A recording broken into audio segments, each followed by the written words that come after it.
Why are Black Americans despised so much in America? This is the Unspoken Why.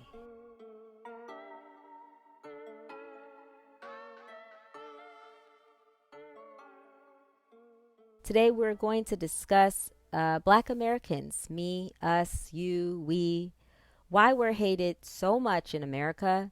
And if you don't believe that we're hated in America, you must have missed the news, the last 100 years, really 300 years, the laws, how many people that are Black are in prison, basically just the news, everything. You've missed everything.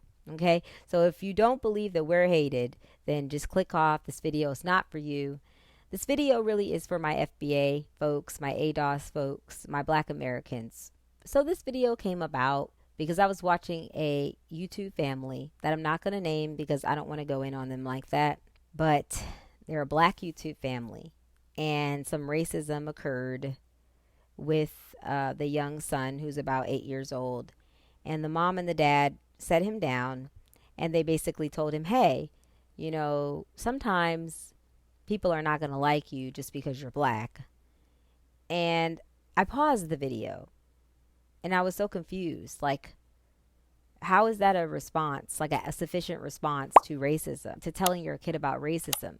Like why people won't like you is just because you're Black, because the color of your skin. But last time I checked, people that are Indian, that are darker than some of us Black people, they don't get the same negative reception on the playground.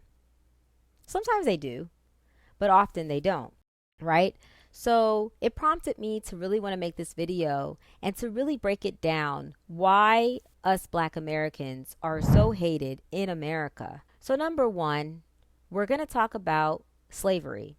We are the descendants of survivors.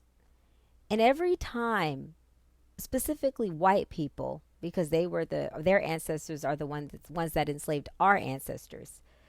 So every time they look at us, they're looking at people who are survivors. And not just that, but thrivers, because we are nothing close to what we were back in 1865 as far as how we think, how we do business, how we do life, etc.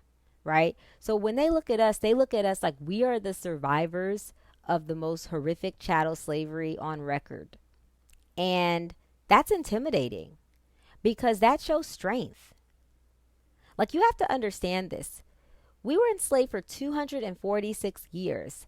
And yeah, there might have been some situations where some enslaved women killed their babies, you know, specifically if they came from the master, right? Or not, right? There were some situations where some people might have taken their life, but not the majority, not even close, like a very, very, very small minority. So these people had to go spiritual. They had to go within because their physical was being tormented every day. And that just goes to show strength.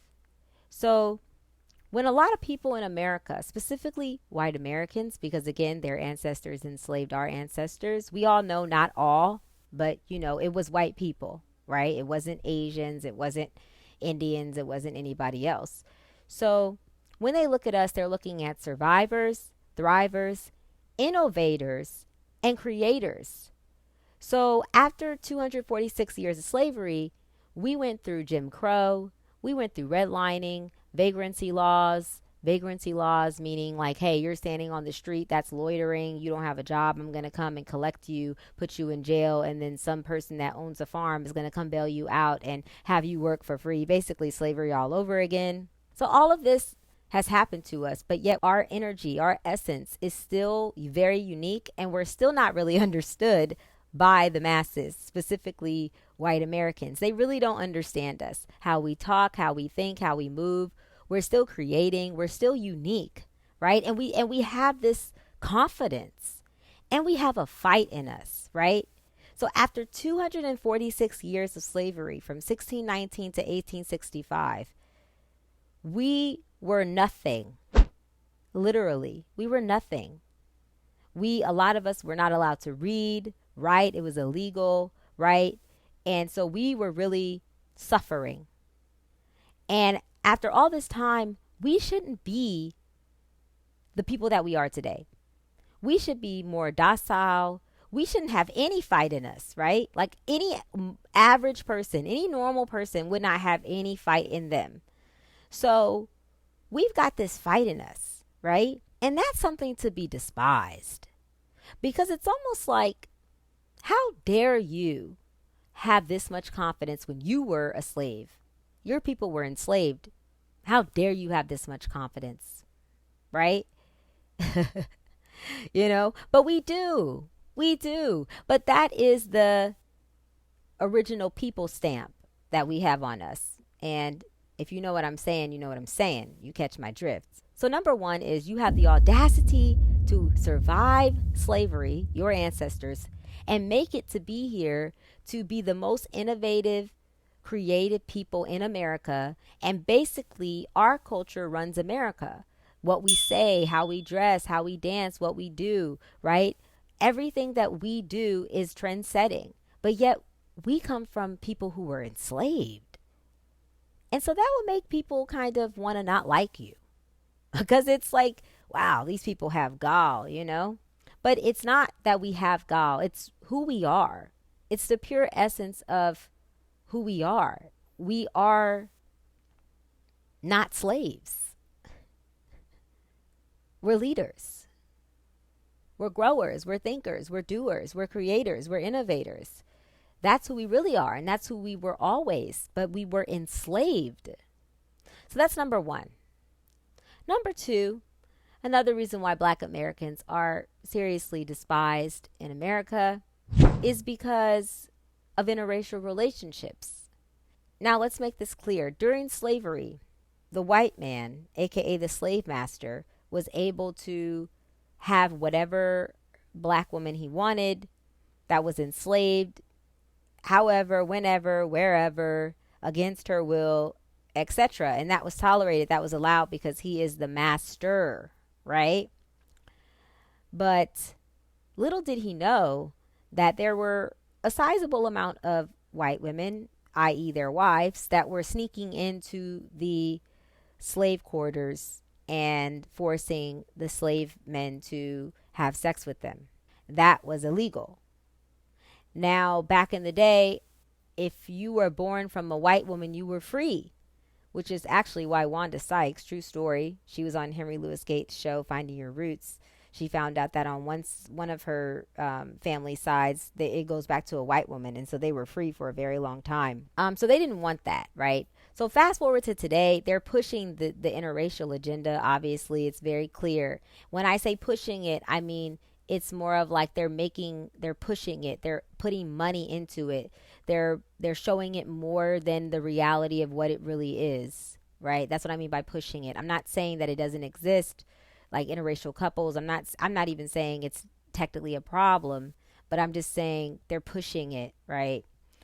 So because they're pushing it, it's really pissing people off. And there's another sizable amount of white women that tend to want to be with Black men for many reasons. It can be one, they feel like a Black man is more masculine. It could be two, they want to have control and be the dominant one in the relationship. And in America, white skin and white privilege is always dominant, no matter who they're dating, especially if they're dating a Black person.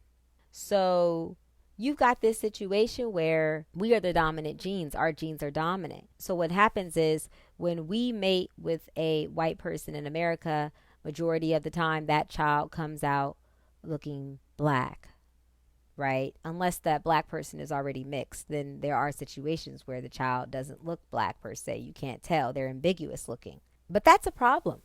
That's a problem for white people in America, because then that means that their population falls. So every time a white woman gives birth to a mixed race baby, and every time a white man marries a Black woman and they have children, the white race drops in population. And that's a problem. That's another reason why we are despised, because they want to be able to continue their race. And that's fine. I mean, any person would be able to want to continue their race, or I would say group, because really, There is no race is a man-made concept. It's not in the Bible.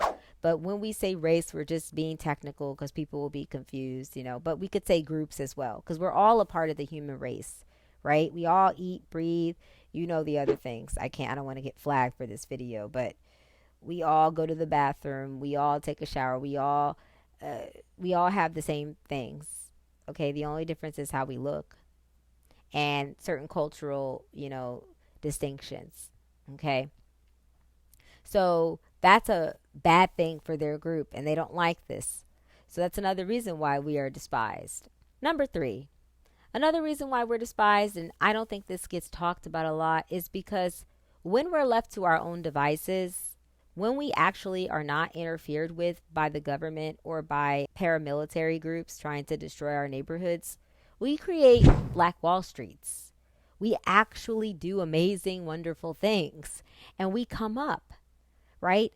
But then when we come up, other people, mainly white Americans, feel threatened because the more that we come up in America and then people hear about it overseas, it starts to make people think overseas, well, wow, I can't believe they were enslaved. Like, I thought they were lazy and I thought they were not smart and I thought they were this and that. But look at what they're doing.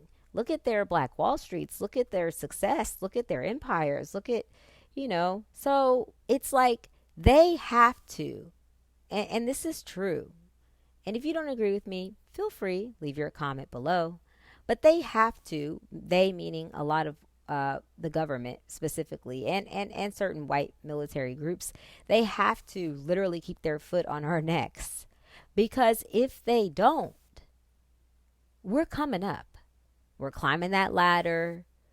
We are innovating. We're creating. We're doing what we do best, which is thriving when there's no interference, right? And so then it just reminds the world, like, wow, why were these people harassed after slavery? Why was there Jim Crow, redlining? Oh, they've been keeping them back all these years. Oh my gosh. They were doing this. They could have been doing this the whole time, right? So they have to keep the lie going in America that we are lazy, even though we built the country and we built the White House and invented a lot of inventions today that we use in America. But they have to keep the lie going that we are ignorant, that we are stupid, that we're less than, that we're inferior. And that's why they have to keep the system rigged. Because if they don't keep the system rigged, then the truth about us gets unveiled and we start blowing up. Like the turkey hut. You guys remember the turkey hut in Texas, right? That's a sad situation too, but that's stories for another day. That's another video. So I think I'm going to leave it here. For you guys. Those are the 3 reasons why I believe that Black Americans are hated in America, because we are the ones that know how to survive. Even with what's coming to the U.S. in the next 15 years, we can survive anything. We survived 246 years of not being treated like a human being. So why can't we survive the AI age and what's coming in the future? Especially if there are situations where AI will level the playing field. We really get to shine then, right? We really get to do our thing then. But, all I want to say to you guys, ending this video is just listen. When your kid has a situation at school and there's a racist encounter, when you sit them down and talk with them about why they are hated and despised, you need to tell them these 3 things. Don't tell them, oh, you're hated and despised because you're Black. That doesn't mean anything. And that's a lie. Because like I said in the beginning of the video, Indians are also dark skinned, many of them darker than a lot of Black Americans, and they don't get the same disrespect and treatment. This is the legacy of slavery. This is what happens when really, really great people were enslaved and then survived it and then thrived after and then ended up fighting for civil rights, which helped everybody else in this country, every other minority in this country, ended up having a black president. And even with the lack of history, lack of knowledge of self, lack of understanding of what really happened in this country fully during slavery, during Jim Crow, during redlining, and lack of knowledge of everything that's happening to us till this day, we're still trailblazing.